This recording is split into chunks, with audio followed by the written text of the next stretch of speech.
Bonjour, je suis Christine, bienvenue sur ma chaîne.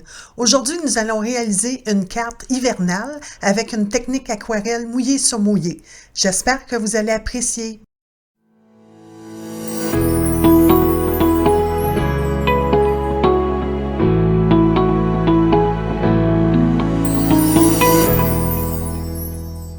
Voici le matériel nécessaire à la réalisation de cette carte.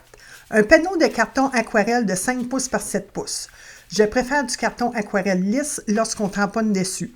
J'aime faire des cartes de format A7. On a donc besoin d'une base de carte mesurant 7 pouces par 10 pouces, pliée en son centre. J'utilise le carton Hammermill Color Copy Cover. J'aime bien son épaisseur et sa finition légèrement glacée. Différents vœux à votre goût, que ce soit pour Noël, un mariage, une naissance ou autre. Pour la thématique de la carte, des tampons de flocons de neige. En voici de différentes tailles dans les collections Merry Misfits et Weathered Winter de Tim Holtz. N'importe quel tampon de flocons feront l'affaire.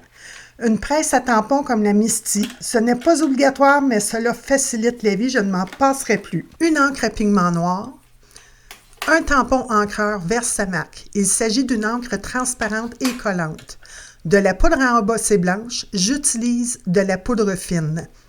Un pinceau pour l'aquarelle, celui-ci est de taille 10.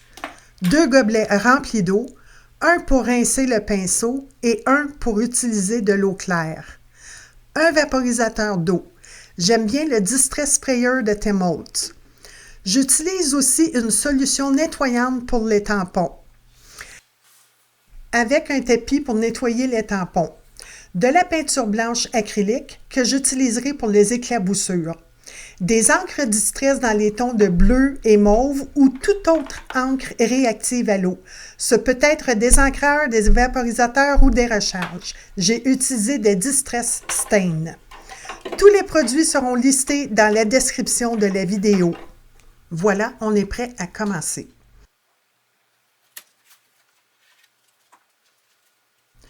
On commence par planifier l'endroit où l'on veut tamponner le vœu. Oh! J'ai failli oublier d'enlever le tapis mousse de la Misty car j'utilise des tampons en caoutchouc qui sont plus épais. Le tapis mousse est utilisé pour les tampons en polymère qui sont plus minces. Vous verrez plus tard que je le remets en place pour tamponner le vœu. Ensuite, je place les différents tampons de flocons tout autour du vœu en variant les placements des différentes tailles de flocons. Je prends soin de faire dépasser certains flocons de la carte. Cela donne une impression de continuité. Une fois que je suis satisfaite du placement des tampons, je place les aimants sur le panneau pour bien le maintenir en place pendant l'étape du tamponnage qui suivra. Je ferme le couvercle de la Misty pour faire adhérer les tampons sur le couvercle. J'applique du Versamac sur tous les tampons de flocons et je retire le vœu que l'on tamponnera plus tard. Je referme la porte de la Misty et j'applique une légère pression pour tamponner les flocons sur le panneau. Je refais cette étape avec le Versamac pour m'assurer qu'il y a de l'encre partout.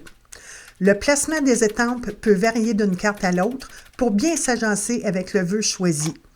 Il est aussi possible d'utiliser le même vœu et le même placement des flocons pour faire une production de masse, c'est-à-dire plusieurs cartes semblables. Le panneau est prêt pour l'étape de l'embossage. Je retire le panneau de la Misty, je prends de la poudre à embosser blanche et j'en saupoudre sur toutes les images tamponnées avec le Versamac en tournant le panneau pour en mettre partout. Je tapote le panneau avec une cuillère pour enlever le surplus. Vérifiez qu'il y en a bien partout sur les flocons et enlevez tout surplus à l'aide d'un petit pinceau. J'en profite pour nettoyer mes tampons. Je mets un peu de solution nettoyante sur un coin de mon tapis, je frotte les tampons, puis je les essuie avec une partie sèche du tapis. Embosser à chaud avec un pistolet chauffant. L'embossage est prêt lorsque la poudre à embosser, blanche dans ce cas, est fondue et devient lustrée. Vous pouvez entrevoir les flocons embossés sur le panneau. Laissez refroidir quelques secondes et vérifiez que tout est embossé partout. Il semble bien que le tout est embossé. Je vérifie que l'embossage est refroidi avant de poursuivre. J'utilise une technique aquarelle mouillé sur mouillé. Vaporiser de l'eau sur toute la surface du carton aquarelle, puis se servir du pinceau pour étaler l'eau. Comme il y a de l'embossage qui crée de petites zones en relief, il est important de s'assurer qu'il y ait de l'eau partout et qu'il n'y a pas de flaques d'eau emprisonnées dans les zones embossées. Par la suite, appliquez les couleurs d'encre désirées sur la surface de travail. Pour la démonstration de cette carte, j'ai utilisé Chip Sapphire et Dusty Concord de Distress Stain. Les Distress Stain ne sont plus disponibles sur le marché. On peut très bien prendre d'autres types d'encre réactive à l'eau, des peintures aquarelles, des feutres aquarellables du genre Tombow ou Zig. Nous sommes rendus à la partie excitante dans la création de cette carte. J'approche mon gobelet d'eau pour faciliter le travail et surtout pour éviter les dégâts. Avec un pinceau mouillé, je prends de la couleur et je la dispose aléatoirement sur le panneau. Il ne faut pas trop réfléchir à cette étape. Il suffit de se détendre et laisser aller le pinceau sur le panneau. C'est à ce moment que la magie de l'embossage se révèle, car l'embossage résiste à l'eau et aux encres à base d'eau. Comme j'ai utilisé de la poudre à embosser blanche, les flocons resteront blancs. Ainsi, en ajoutant de la couleur, les flocons apparaissent comme par magie. Croyez-moi, c'est une étape très satisfaisante. Je continue d'ajouter de l'eau au besoin et de la couleur en alternance entre le Chip Sapphire et le Dusty Concord pour remplir toute la surface du panneau. Une fois le panneau rempli de couleur, et pendant qu'il est encore humide, je continue d'ajouter de la couleur. Je prends soin de faire en sorte que les couleurs se chevauchent pour éliminer les démarcations trop franches entre les différentes zones. Je me permets de faire quelques incursions dans les différentes zones pour mélanger un peu les couleurs. Cela permet en même temps de créer des nuances différentes pour ajouter de l'intérêt à la carte. J'ajoute de la couleur à l'intérieur et autour de certains flocons pour créer de la profondeur et les faire ressortir encore plus. J'en profite aussi pour ajouter de la couleur là où je trouve que certaines zones sont trop pâles. Bien entendu, plus on ajoute de la couleur, plus le résultat sera foncé. Je remets un peu de couleur à quelques endroits en tapotant avec le pinceau. Cela permet d'ajouter de la texture au fond pour créer des nuances. Pendant que je tapote avec mon pinceau, une petite parenthèse si vous le permettez. Si vous appréciez cette vidéo, je vous invite à vous abonner à ma chaîne. N'oubliez pas d'activer la petite cloche pour être à l'affût de nos nouvelles vidéos mises en ligne. Allez, revenons à notre carte. Cette étape est presque terminée. Je finalise la mise en couleur de mon panneau. Une fois que le fond créé avec les couleurs est à notre goût, il faut bien laisser sécher le panneau. Vous pourrez utiliser un pistolet à chaleur pour accélérer cette étape. Pour ma part, lorsque je travaille avec une technique aquarelle, je laisserai sécher le panneau naturellement et permettre aux couleurs de poursuivre leur travail pendant ce temps. En effet, pendant que le panneau séchera, les couleurs continueront de bouger et de se mélanger. Hop, un petit peu de nettoyage avant de poursuivre. Je vais laisser sécher mon panneau pendant 1 heure ou 2 pour m'assurer qu'il soit bien sec. Je suis de retour. Maintenant, je dépose un peu de peinture acrylique blanche sur ma surface de travail. J'ajoute un peu d'eau et je mélange pour bien la diluer et ainsi la rendre plus fluide. Je charge mon pinceau avec la peinture et à l'aide d'un autre pinceau, je les tapote l'un sur l'autre pour faire des éclaboussures sur le panneau.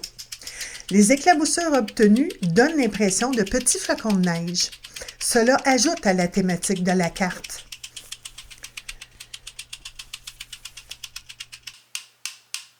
C'est très plaisant de voir les éclaboussures apparaître. J'aime bien nettoyer mon pinceau immédiatement lorsque j'utilise de la peinture. C'est plus facile que lorsque la peinture a eu le temps de sécher. Encore une fois, il faut laisser sécher le panneau entièrement. Une fois le panneau bien sec, je suis prête pour la prochaine étape. Je sors à nouveau la Misti et je retire les tampons de flocons. Comme j'utilise un tampon de vœux en polymère et que ces tampons sont plus minces que les tampons en caoutchouc, je replace le tapis mousse dans les Misti. J'installe le panneau et je le sécurise avec des aimants. Je positionne le tampon de vœux sur le panneau à l'endroit que j'avais planifié au départ, en m'assurant qu'il est bien droit. 2 fois plutôt qu'une. Et je referme le couvercle de la Misti pour y faire adhérer le tampon. J'ancre le tampon avec de l'encre noire et je referme le couvercle pour tamponner le vœu sur le panneau. J'exerce une pression pour bien tamponner. Je fais cette étape une deuxième fois pour obtenir un noir plus foncé. J'exerce une légère pression à nouveau. Le vœu est bien tamponné et bien noir, c'est parfait. Je prends la peine de nettoyer mon tampon immédiatement pour éviter qu'il ne reste taché par l'encre noire à pigment. Comme il y a déjà de la solution nettoyante sur le tapis nettoyé, je la réactive en vaporisant un peu d'eau tout simplement. Encore une fois, j'utilise une partie sèche du tapis pour essuyer le tampon. Je mets de côté le tampon de vœux et je retire le panneau de la Misti. C'est le temps de faire un petit peu de rangement, cela ne fait pas tard.